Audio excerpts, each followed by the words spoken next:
Hello everyone. So in this video we are going to understand how to balance redox reaction by ionic method. Ionic method से हम एक दी गई redox reaction को किस तरीके से बैलेंस करेंगे ये हम इस लेक्चर में सीखते हैं.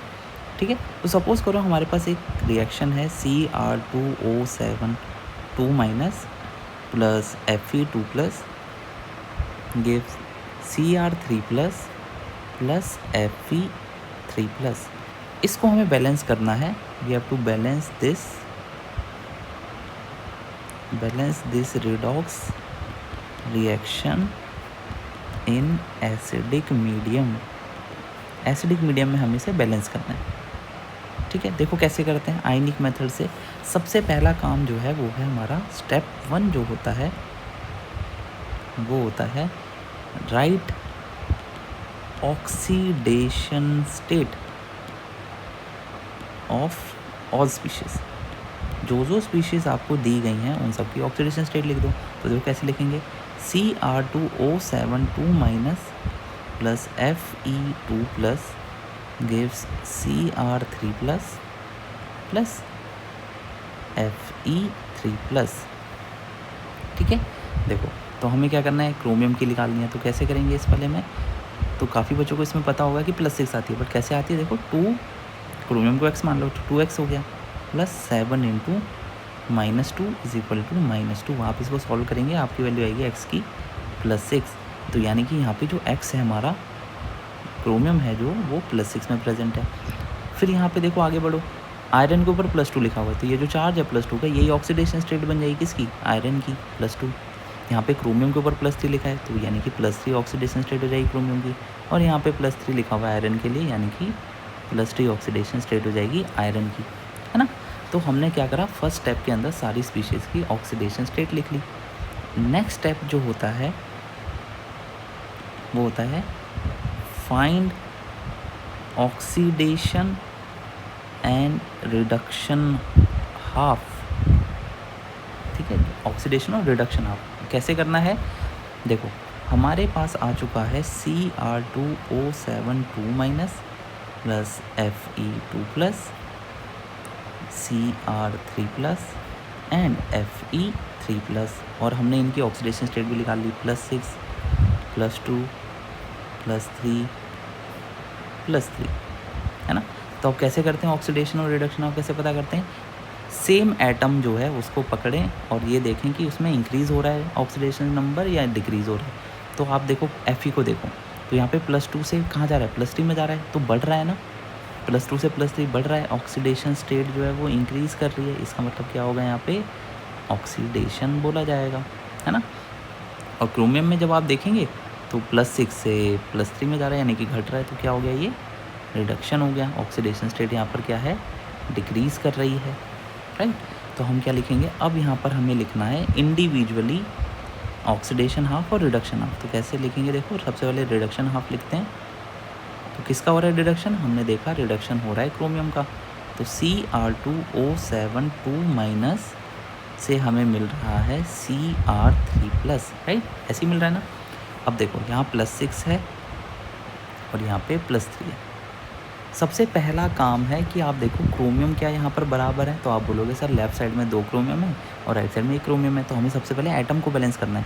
तो हम क्या करेंगे, क्रोमियम को यहाँ पे बैलेंस करने के लिए 2 से मल्टीप्लाई कर देंगे. तो अब लेफ़्ट में भी 2 क्रोमियम है और राइट में भी 2 क्रोमियम है ना. अब ध्यान से देखो, आप इस ऑक्सीडेशन स्टेट को हटा दो. क्यों, क्योंकि आप पहले ये सिंगल क्रोमियम के लिए लिख रहे थे. अब हमने देखा था एक क्रोमियम पे +6 आ रहा था ना, देखो +6. तो 2 क्रोमियम पे कितना होगा, तो आप बोलेंगे सर 12. 2 क्रोमियम पे 12 हो जाएगा. यहाँ पे एक क्रोमियम पे +3 है तो 2 क्रोमियम पे कितना हो जाएगा, +6 हो जाएगा.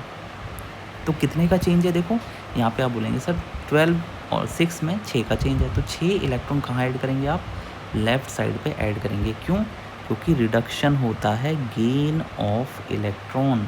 और गेन ऑफ इलेक्ट्रॉन का मतलब क्या है कि इलेक्ट्रॉन जो हैं वो रिएक्टेंट साइड पर रहेंगे या फिर एरो के लेफ्ट हैंड साइड पर रहेंगे. ठीक है, तो यहाँ पे देखो इस तरीके से हमें रिडक्शन हाफ लिखना है. सिमिलरली हमें लिखना है ऑक्सीडेशन हाफ.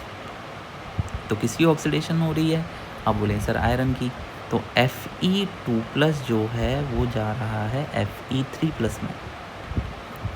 राइट। तो यहाँ पर हमने देखा +2 है और +3 है। अब ध्यान से देखो, क्या यहाँ पे आयरन के एटम बैलेंस है? तो आप बोलेंगे हाँ सर, यहाँ पे भी एक Fe एटम है और यहाँ पर भी एक Fe एटम है, तो आयरन के एटम्स तो बैलेंस हैं। तो चार्ज को अब देखो कितने का डिफरेंस है चार्ज में, तो आप बोलेंगे सर +2 से +3, 3 से 2 में 1 का डिफरेंस है। तो इसका मतलब हम एक इलेक्ट्रॉन कहाँ ऐड करेंगे? राइट हैंड साइड पर। क्यों करेंगे? क्योंकि यहाँ पर होता है oxidation, loss of electron, right.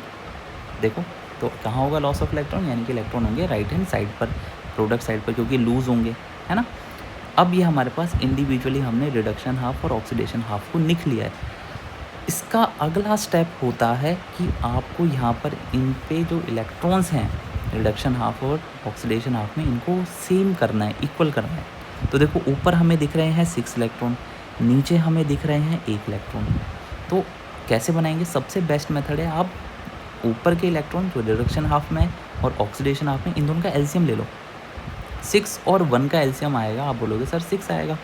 तो देखो ऊपर तो 6 ऑलरेडी है, नीचे 6 बनाना है। कैसे बनाएंगे? आप बोलोगे सर 1 है ना इलेक्ट्रॉन, तो आप 6 से मल्टीप्लाई कर दो, 1 × 6 क्या होगा? 6 इलेक्ट्रॉन्स हो जाएंगे।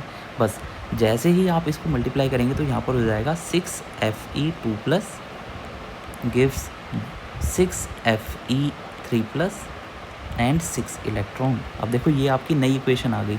सपोज़ करो आप इसको 3 लिख दो, ऊपर वाली को यहाँ पे 2 लिख दो और इसको 1 लिख दो, ठीक है। तो जब आप, अब देखो यहाँ पे थर्ड वाली इक्वेशन में 6 इलेक्ट्रॉन है और फर्स्ट वाली में 6 इलेक्ट्रॉन्स हैं। तो हम क्या करेंगे? ऐड कर देंगे किसको? ऐड 1 और 3, फर्स्ट एंड थर्ड इक्वेशन को आप ऐड कर देना है। तो जब आप ऐड करेंगे तो आप देखेंगे इलेक्ट्रॉन जो है 6 से 6 इलेक्ट्रॉन कट जाएंगे। तो हमारे पास देखो क्या बचेगा? हमारे पास बचेगा Cr2O7 2-, फिर हमारे पास बचेगा 6Fe2+, और फिर देखो राइट साइड पे क्या है? 2Cr3+, और हमारे पास बचेगा 6Fe3+। आप यहाँ तक पहुँच जाएंगे, ठीक है। अब देखो आपके यहाँ पर जो है एटम्स बैलेंस हो चुके हैं और हमारे पास चार्जेस भी बैलेंस हो चुके हैं। अब यहाँ पर हमारे पास आता है मीडियम का रोल। तो मीडियम जो दिया गया है वो दिया गया है हमारे पास एसिडिक मीडियम। एसिडिक मीडियम पे देखो क्या स्टेप फॉलो करने हैं। स्टेप 1 होता है balance oxygen atom by adding water. H2O add करने पड़ेंगे हमें ऑक्सीजन को बैलेंस करने के लिए। कहाँ ऐड करेंगे? जहाँ पे ऑक्सीजन डेफिशिएंट होगा, ठीक है। उसके बाद सेकेंड स्टेप में हमें क्या करना है? Balance hydrogen atom. Hydrogen atom को आपको बैलेंस करना है। कैसे ऐड करेंगे? By adding H+ ion to opposite side, ठीक है। हाइड्रोजन एटम को बैलेंस करेंगे H+ डाल के, कहाँ पे? ऑपोजिट साइड पर। देखो अब हम यहाँ पहुँच गए थे ना, इस वाली इक्वेशन को दोबारा लिख लेते हैं।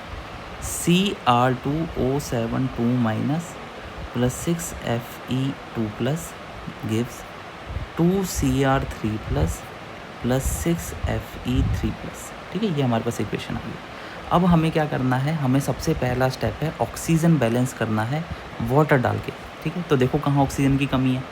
लेफ़्ट साइड पे आप बोलोगे सर 7 ऑक्सीजन एटम है ना, और राइट साइड पे हमारे पास एक भी ऑक्सीजन एटम नहीं है, यानी कि 7 ऑक्सीजन एटम्स की कमी है। तो जो 7 ऑक्सीजन की कमी है उसको आपको कैसे पूरा करना है? वाटर डाल के। तो कितना डालेंगे? जितने की कमी है। तो 7 ऑक्सीजन की कमी है ना, तो 7 वाटर मॉलिक्यूल डाल दो। तो आप बोलोगे सर ऑक्सीजन तो बैलेंस हो गया, ठीक है। तो पहला स्टेप तो हो गया यहाँ पे। स्टेप 2 क्या है? हाइड्रोजन एटम को बैलेंस करना है H+ डालकर। तो देखो हाइड्रोजन एटम्स कहाँ पे बढ़ गए हैं? तो आपने जैसे ही वाटर मॉलिक्यूल ऐड करेंगे आप, तो आपके यहाँ पे हाइड्रोजन एक्स्ट्रा हो जाएंगे। कितने हो जाएंगे? देखो 7 × 2 14 हाइड्रोजन एटम हमारे राइट साइड पे ज़्यादा हो गए हैं, लेफ्ट साइड पे एक भी नहीं है। तो हाइड्रोजन को बैलेंस करना है H+ डाल के, है ना। ये लिखा है ना, देखो H+ डाल के हाइड्रोजन को बैलेंस करना है। और कितने डालने पड़ेंगे? जितने एक्स्ट्रा हो गए। तो राइट साइड में 14 हाइड्रोजन एटम ज़्यादा हो गए हैं, तो हम क्या करेंगे? 14 H+ ऑपोजिट साइड यानी कि लेफ़्ट साइड पे ऐड कर देंगे, ठीक है। तो अब हमारे पास ये जो फाइनल इक्वेशन आई, ये हमारी क्या है? This is balanced redox reaction in acidic medium, okay.